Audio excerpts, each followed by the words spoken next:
Selamat datang di media pembelajaran online. Selamat pagi, Namo Buddhaya. Untuk pembelajaran kali ini, kita akan bahas tentang agama, masih agama ya. Agama di pertemuan yang ke-9. Di pertemuan yang ke-9 ini, kita akan membahas tentang sikap-sikap keagamaan. Sebelum kita masuk ke pembelajaran, yuk kita berdoa dulu. Tangannya Anjali. Kita namaskara gata. Arahang sama sambuddho bhagawa Buddhang bhagavata apiwademi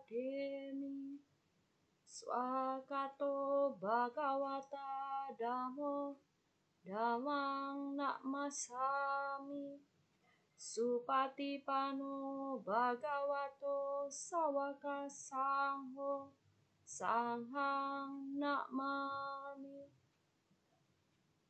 Oke, sekarang kita duduk hening. Memperhatikan nafas masuk. Saya tahu saya bernafas masuk. Nafas keluar. Saya tahu saya bernafas keluar. Masuk, keluar.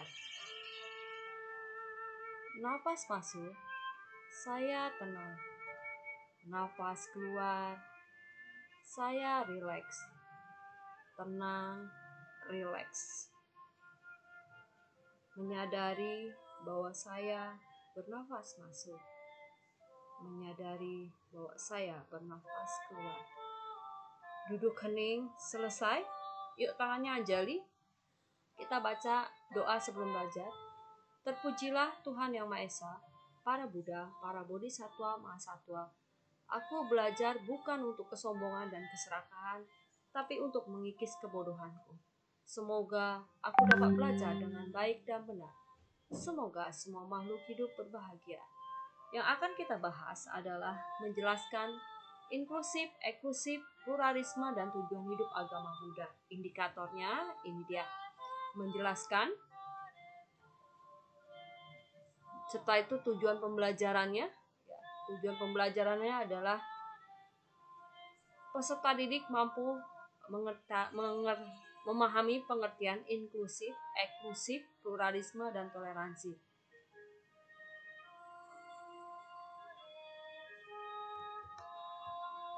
Peserta didik mampu membedakan pluralisme, inklusif.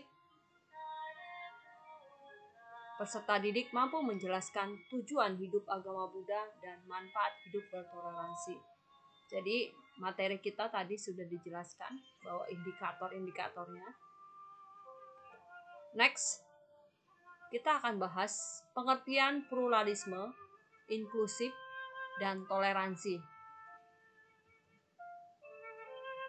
Terdapat beberapa sikap dan pola pikir manusia dalam menjalani kehidupan bermasyarakat beragama, yaitu 1. Ada yang sikap memiliki eksklusivisme, artinya adalah sikap dan pola pikir yang tertutup, tidak mau menerima pendapat orang lain.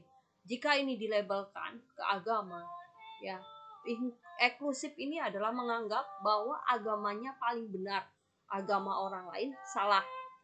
Dan akhirnya bersikap fanatik ya, karena dia menganggap agama sayalah yang paling benar, agama kau salah atau agama kamu salah.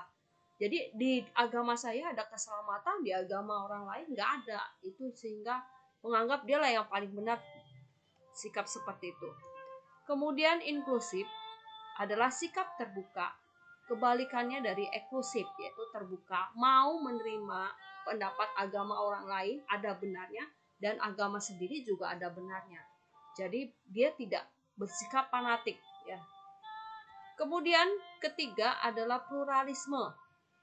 Pluralisme adalah sikap mengakui adanya perbedaan dan persamaan dalam satu kenyataan yang tidak dapat ditolak. Misalnya kita beragam agama, beragam suku, beragam budaya, beragam bahasa. Setiap bermacam-macam ada perbedaan, ada persamaan yang kita tidak bisa tolak dan kita harus hargai. Itulah yang disebut dengan pluralisme. Yang keempat adalah utuh terbuka. Sikap menghargai orang, budaya lain sekaligus menjaga keyakinan dan budaya sendiri. Jadi kita misalnya kamu dilabelkan budaya Chinese ya, budaya Chinese ya kita menghargai budaya mereka Chinese ini, sekaligus juga kita juga menjaga keyakinan kita sendiri, budaya kita. Kita ikut melestarikan budaya orang, budaya sendiri tidak dilupakan. Kemudian kita masuk eklektisisme ya. Eklektisisme adalah aliran filsafat yang mengambil semua sistem, setiap agama, agama A, agama B, agama C, diambil semua, dipilih mana yang terbaik. Jadi eklektisisme ini tidak ada kemurnian asli ajarannya, karena dia mengambil sana, mengambil sini yang bersifat filsafat, yang terbaik dia kumpulkan menjadi bagian dari ajarannya. Jadi nggak ketemu ajaran aslinya. Misalnya kayak contoh mungkin Maitreya, dia ambil dari Konfusius, dia ambil dari Taoisme, atau dia ambil dari Buddha Sakyamuni. Ditanya ajaran aslinya mana? Nggak ada. Karena dia ambil dari Taoisme, dia ambil dari Konfusius, dari ambil Konghucu, kemudian Buddha, sehingga aslinya tidak ketemu. Kemudian kita masuk ke toleransi dan tujuan hidup beragama Buddha. Sikap toleransi ya. Kata toleransi dari bahasa Latin yang berarti tolerans, yang berarti menanggung, menahan, dan sabar. Pengertian toleransi adalah kesediaan untuk menerima kehadiran orang lain yang berkeyakinan lain, menghormati keyakinan orang lain meski bertentangan dengan keyakinan sendiri, tidak memaksa orang lain mengikuti keyakinan kita ya. Itu yang disebut dengan toleransi, saling menghargai pemeluk yang berbeda agama, memberikan kesempatan mereka untuk melakukan ibadah sesuai dengan agamanya tanpa mencela agama orang lain. Kemudian toleransi yang benar di dalam agama Buddha disebut dengan toleransi kritis.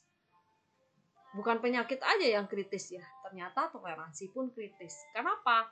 Karena menghormat kepercayaan dan keyakinan orang lain bukan berarti sekaligus menerima kepercayaan yang bertentangan itu, tetapi terbatas kepada menghargai hal-hal yang positif yang ada di agama lain. Yang contohnya, misalnya semua agama pasti mengajarkan cinta kasih dan kasih sayang. Itu benar. Mengajarkan semua berbuat baik, itu juga benar. Boleh kita ikuti. Tetapi ada sisi yang berbeda yang harus kita pahami dan kita tidak ikut dengan agama orang lain. Sikap seperti ini dikenal dengan sikap toleransi kritis. Apa sih toleransi kritis itu? Toleransi kritis adalah memiliki pandangan yang kritis, tidak menerima begitu aja apa yang diketahui.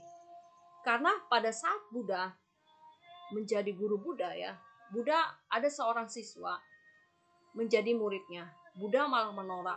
Di dalam Kalama Sutta ya, si Kalama ini ingin menjadi muridnya, tetapi Buddha malah berkomentar bahwa jangan hanya percaya berdasarkan kitab suci, jangan hanya percaya berdasarkan pemikiran orang lain, jangan hanya berdasarkan budaya, adat, tetapi kamu harus bisa membuktikan kebenarannya, baru percaya.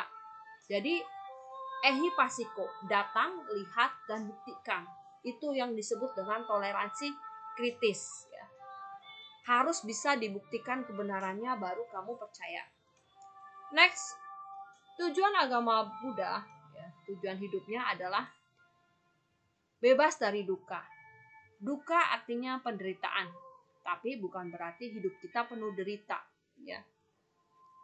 Duka karena dicengkram oleh 3 kondisi, yaitu keserakahan, kebodohan, dan kebencian. Loba itu keserakahan, dosa itu kebencian, dan moha kebodohan batin. Selama kita memiliki sikap negatif yang kita punya, benci, egois, sombong, serakah, dan sebagainya, ini adalah sikap dari loba, dosa, dan moha. Selama masih terliputi dengan ego, nafsu, kita terus akan menderita. akan menderita terbebas dari kondisi tiga racun atau tiga akar kejahatan. Kita berarti akan mencapai nibbana. Karena nibbana bisa dicapai dalam keadaan hidup dengan cara tiga akar loba ini dipatahkan. Bisa tidak dilemahkan, bisa dengan cara kita mulai berlatih. Tetapi ending-endingnya manusia nggak pernah sempurna. Kenapa manusia nggak pernah sempurna? Karena manusia harus mau belajar mencoba berubah, ya. Berubah dengan mengikis keserakahannya, dengan mengikis kebenciannya, dengan mengikis kebodohan batin. Kebodohan batin itu muncul sebenarnya kita sudah tahu itu perbuatan yang tidak baik, tapi kita lakukan. Itu yang disebut dengan kebodohan batin. Jadi terbebaslah tiga kondisi akar ini, kita akan hidup bahagia dan tenang. Jadi tujuan agama hidup sesungguhnya dalam ajaran Buddha adalah terbebas tiga racun. Kenyataan bahwa kebencian, kebodohan adalah sesuatu yang sangat merugikan diri kita sendiri. Jadi kesimpulannya, kenyataan bahwa berbagai macam agama, kepercayaan tumbuh subur di Indonesia. Pemahaman yang baik terhadap kenyataan ini membuka peluang untuk bersikap toleransi. Sikap setuju dalam perbedaan dan persamaan adalah salah satu faktor terciptanya kerukunan umat beragama. Memahami perbedaan dan persamaan masing-masing, keyakinan beragama untuk mendorong tumbuhnya toleransi dan sikap dasar ini, maka agama berperan besar menciptakan kehidupan yang harmonis, tentram, bahagia. Hal ini dicita-citakan oleh seluruh agama di seluruh dunia.